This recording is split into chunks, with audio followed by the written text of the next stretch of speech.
दोस्तों, आज इस चैनल के माध्यम से मैं आपको सेकंड ग्रेड का जो सिलेबस है उसके बारे में एनालिसिस करवाऊंगा कि आरपीएससी ने अपने सिलेबस में क्या दे रखा है और विगत वर्ष जो परीक्षा हुई है उसमें किस किस खंड प्रथम खंड से किस प्रथम खंड के किस किस वर्ग से कितने कितने सवाल आए और कैसे कैसे सवाल बने हैं। ठीक है। और खंड दो में जो साहित्य से संबंधित ये वाक्य दोष, अलंकार, हिंदी साहित्य का इतिहास, रस, हिंदी भाषा और ये जो निर्धारित पाठ जो टेक्स्ट लगे हुए उनसे किस प्रकार के क्वेश्चन बने हैं, इसके ऊपर आज हम चर्चा करेंगे।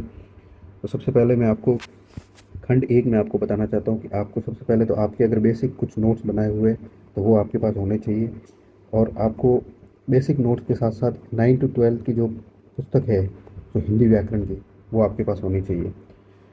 और उसके बाद आपके पास एक पीवाईक्यू की जो व्याकरण से संबंधित पीवाईक्यू हो, आप अगर आपके पास है तो बहुत अच्छी बात है, क्योंकि मैंने जिस प्रकार से पिछले साल के प्रश्न पत्र का जो एनालिसिस किया है उसके अकॉर्डिंग मुझे यही लगा है कि शब्द वर्गीकरण जैसे है वहाँ से तद्भव तत्सम तद्भव और विदेशी जो शब्द है वहाँ से 3 से 4 क्वेश्चन बने। शब्द वर्गीकरण से 1 से 2। और व्याकरण की कोटियाँ जो ये लिंग, वचन और काल, इनमें से कम इन चारों पॉइंट को मिलाकर 2 या 3 सवाल यहाँ से आए। संधि से 2 सवाल थे, सीधे सीधे समाज से 2 सवाल थे। इन प्रश्नों का जो स्तर था वो न तो ज़्यादा सरल न ही ज़्यादा कठिन, आप कह सकते हैं कि इन प्रश्नों का जो स्तर था वो एक मॉडरेट स्तर था, मॉडरेट। फिर शब्द ज्ञान में पर्यायवाची के शब्द 2 से 3 थे। और वाक्य रचना में जो है उसमें वाक्य के अंग, वाक्य के भेद एवं उपभेद के आधार पर ये कम से कम 2 से 3 सवाल इसमें देखे गए थे। और सबसे बड़ी बात है कि शब्द शुद्धि के सबसे ज़्यादा सवाल थे और वाक्य शुद्धि के 4 से 5 सवाल थे।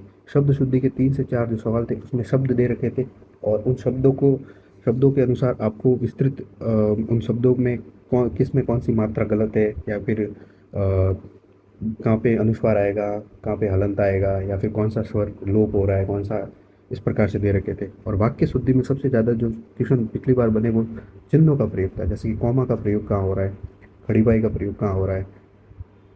ये इस बार पिछली बार में चिन्हों का प्रयोग सबसे ज़्यादा था। ठीक है। और जो मुहावरे एवं लोकोक्तियों के जो प्रश्न आए उसमें सबसे ज़्यादा अर्थ पूछे गए थे और 1 से 2 सवाल ऐसे देखने के मिले थे जिसमें रिक्त स्थान, कि कोई मुहावरा दे रखा था, कोई लाइन दे रखी थी, इसमें ये बताया गया कि इसमें कौन सा मुहावरा है, किस प्रकार से प्रयोग किया गया है। तो इस सबसे, अगर हम आधारभूत बात करें तो सबसे पहले ये है कि आपको इन जो सारे के सारे के ऊपर आपको बेसिक पता होना चाहिए। आप जब बेसिक अच्छा होगा तब आप इसमें बेसिक के बाद आप ये 9 और 12 की बुक पढ़े और उसके बाद पीवाईक्यू लगाए। सबसे ज़्यादा मेरा पूरा फोकस यही रहता है कि मैं एक रिवर्स इंजीनियरिंग कंसेप्ट में बहुत अच्छे तरीके से समझता हूँ। मेरा मानना ये है कि सबसे पहले आपको पीवाईक्यू देखने चाहिए। आप जब व्याकरण को पीवाईक्यू को जब आप अच्छे तरीके से देखते हैं तब आपको व्याकरण से संबंधित नियम, व्याकरण में किस प्रकार प्रश्न बन रहा है, जैसे कि संधि में किस प्रकार बन रहा है, समास में किस प्रकार बन रहा है, संधि में कौन सा नियम लग रहा है, कौन सी व्यंजन संधि है, कौन सी यण संधि है, कौन सी स्वर संधि है, कौन सी स्वर दीर्घ संधि है, जिस प्रकार से जो संधियों के भेद या उपभेद जो किए गए उसमें आपको, आपके जब बेसिक क्लियर होंगे तब आपको पता चल जाएगा कि कौन सा टॉपिक कैसे पढ़ना है। और ये तद्भव और देशज और ये विदेशज जो तत्सम तद्भव और देशज और ये जो शब्द है, इसमें सबसे बड़ी बात ये है कि आप अगर कुछ कुछ शब्द जो इंपॉर्टेंट शब्द है उनको आप याद कर सकते हैं। जब आप उनको याद करते हैं तो आपको विदेशी शब्दों के बारे में भी पता चल जाएगा, तद्भव शब्दों के बारे में भी पता चल जाएगा और तत्सम शब्दों के बारे में भी पता चल जाएगा। अब हम आगे अगर बात करें तो जो द्वितीय खंड है, द्वितीय खंड में शब्द शक्तियों इनसे थे। और ये श्रुति कटुत्व, ग्रामत्व, अप्रतित्व दोष, कनिष्ठत्व दोष, आक्रमण दोष, इसके बारे में 1 से 2 सवाल बने थे। ठीक है। और जो अलंकार से संबंधित 3 से 4 अलंकार में सीधी पंक्तियाँ दे दी गई थी और उसमें ये बताया गया था कि यमक अलंकार किस, इसमें कौन सा यमक अलंकार है, कौन सा अनुप्रास अलंकार है। ठीक है, तो ये बताया गया था। और जो छंद से संबंधित जो सवाल आए, छंद से संबंधित जो सवाल थे उसमें छंदों की मात्राएं पूछी गई थी कि जैसे कि द्रुत विलंब है, हरिगीतिका है, दोहा है, सोहटा है, इसमें किस छंद में कितनी मात्रा होते हैं, प्रथम पंक्ति में कितनी मात्रा होती है, द्वितीय पंक्ति में कितनी मात्रा होती है।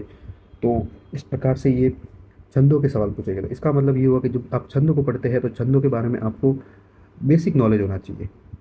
जब आपके पास अच्छा बेसिक नॉलेज है तब आप छंदों के सवाल कर सकते हैं। और आप बेसिक नॉलेज के साथ साथ कुछ कुछ पंक्तियाँ याद होनी चाहिए। पंक्तियाँ आपको वहाँ से याद होगी जब आप, जो ये आपके निर्धारित पाठ है, जैसे कबीर ग्रंथावली में है, बिहारी सतसई में है, कामायनी में है, तो ये जो कामायनी बिहारी सही इसमें है, जो इसमें आप जब छंद दोहे और जो छोटे पढ़ते हैं, जैसे कि कबीर में दोहे है, ठीक है।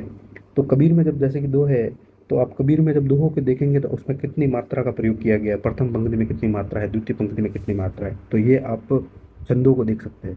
और बात अगर रस की करी जाए, तो रस जैसे कि भामह ने, सॉरी, भरत मुनि ने 8 रस माने हैं, तो ऐसे किसी किसी ने 10 माने हैं, किसी ने 11 माने हैं। तो रसों के बारे में आपको पता होना चाहिए, किसी पंक्ति में कौन सा रस है, किसी पंक्ति में कौन सा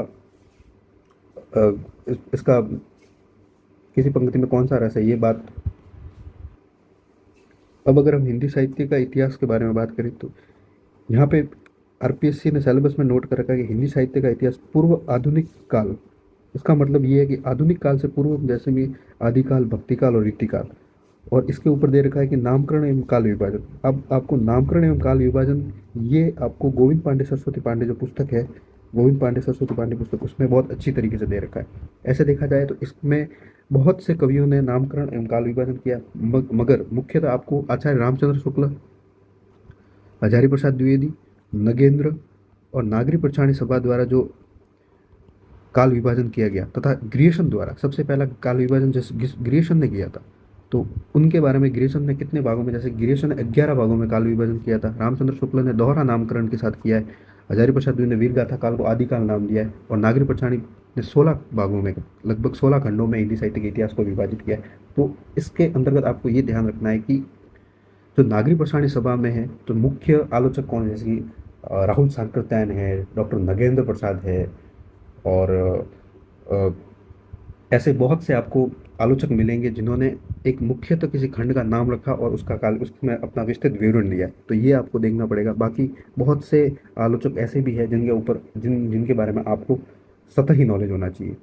आदिकाल में और भक्तिकाल और रीतिकाल जो है, भक्तिकाल रीतिकाल, इसमें मैं आपको मुख्यतः यही बताना चाहूँगा कि पिछली बार के अगर प्रश्न पत्र को देखा जाए तो आपको महत्वपूर्ण कवि कौन कौन से हैं, जैसे कि आदिकाल में, भक्तिकाल में और रीतिकाल में। जैसे आदिकाल में शहरपा है, कहणपा है, लुहिपा है। भक्तिकाल में फिर संत काव्य धारा, सूफी काव्य धारा है, रामाश्रय और कृष्णाश्रय। तो संत काव्य धारा में कबीर है, रैदास जी है। इसी प्रकार सूफी में जैसे कि जायसी है, तो और राम में तुलसीदास जी है, नाभादास जी है।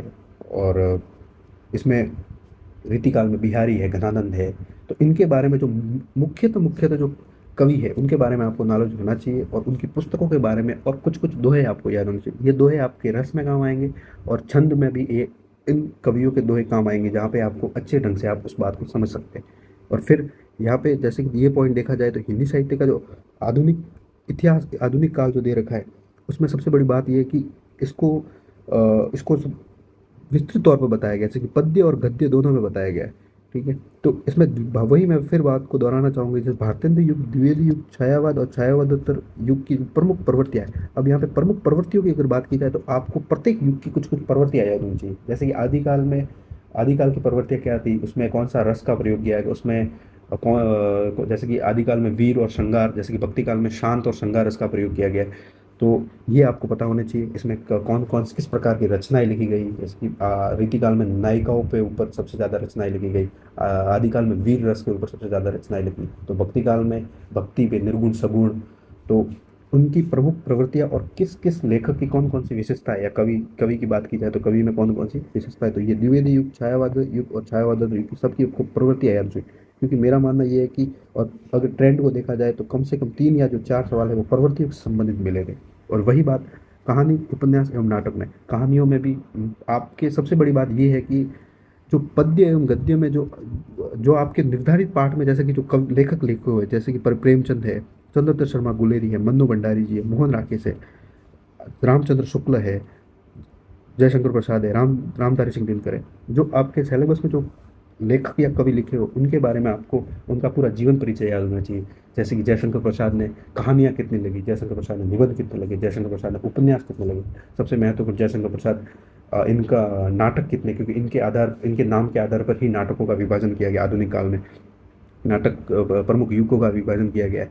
तो जैसे कि रामधारी सिंह दिनकर ने कुरुक्षेत्र लिखी, तो रामधारी सिंह दिनकर का जन्म कब हुआ और इनसे संबंधित इनकी कौन कौन सी कविताएं हैं, इन्होंने कौन से निबंध लिखी, कौन सी आलोचना पुस्तक लिखी, ये सब आपको इसके बारे में ध्यान होना चाहिए। और रही बात, अगर आप हम हिंदी भाषा के ऊपर बात की जाए, तो सबसे पहले मैं इसको आपको एक ही बात बताना चाहूँगा कि या तो फिर आपके पास अपने खुद के बनाए हुए नोट्स होने चाहिए। अगर आपके पास नोट्स नहीं है तो मैं आपको गोविंद पांडे सरस्वती पांडे में स्टार्ट के 4 या 5 पेज को छोड़ के, स्टार्ट या 4 या 5 पेज को छोड़ के, जब आप उसमें भाषा की परिभाषा दे रखी है, उनमें से अगर आप आधारभूत नॉलेज लेना चाहें तो ले सकते हैं। उसके बाद आप हिंदी भाषा का उद्भव और विकास, उसकी कौन कौन सी बोलियाँ है, वो एक सारणी दे रखी है। वो मैं आपको एक मेरे टेलीग्राम चैनल हिंदी विद महिमा में आपको एक हिंदी है उसकी प्रमुख बोलियों की एक पीडीएफ उपलब्ध करवा दूंगा।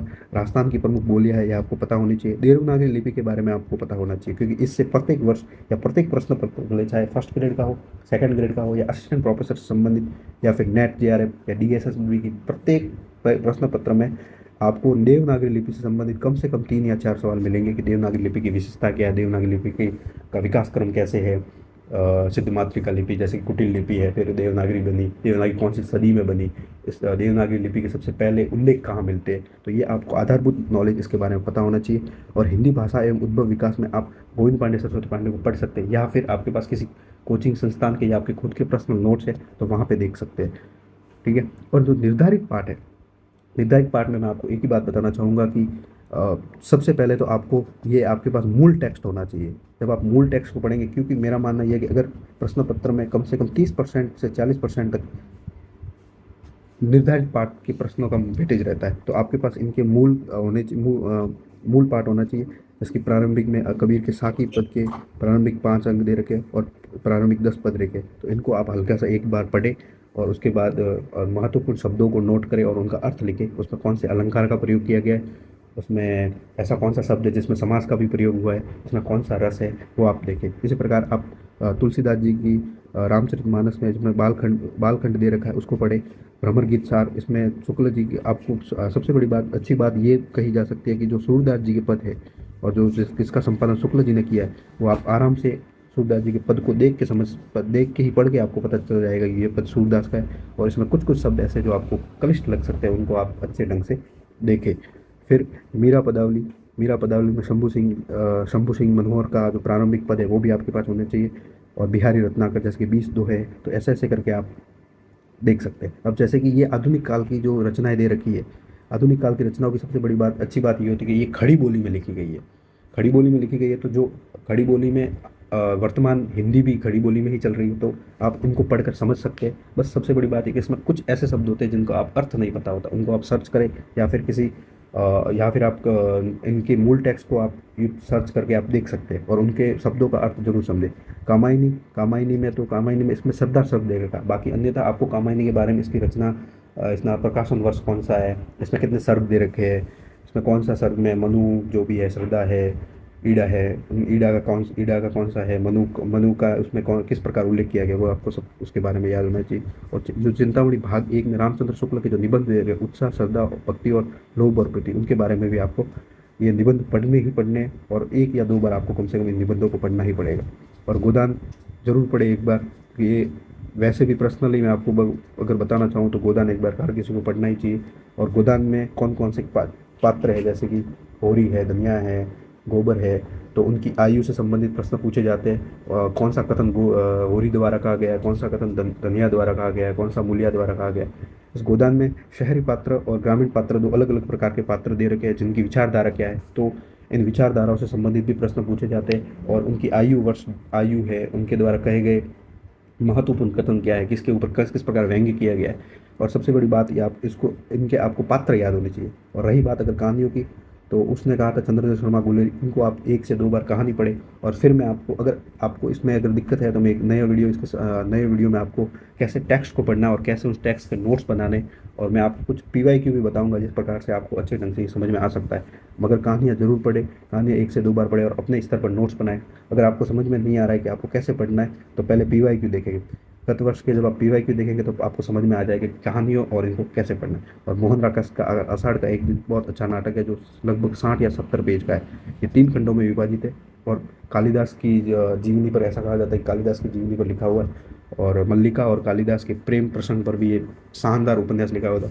इसमें आषाढ़ का एक दिन में कालिदास के द्वारा रचित जैसे शाकुंतलम है, कुमार संभव है, ऐसी जो पुस्तकें हैं वो उनका उल्लेख किया गया, तो वो आप नोट्स बना सकते हैं, क्योंकि हो सकता है कि आप आरपीएससी द्वारा ये पूछा जाए कि आषाढ़ का एक दिन में कालिदास की कौन कौन सी पुस्तकों का उल्लेख किया गया है।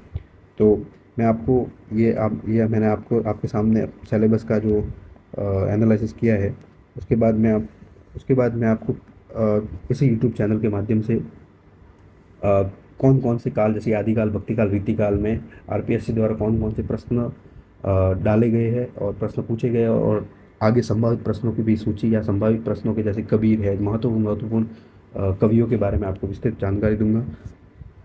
Thank you. अगर आपको वीडियो अच्छा लगे तो आप सब्सक्राइब कर सकते हैं। Thank you.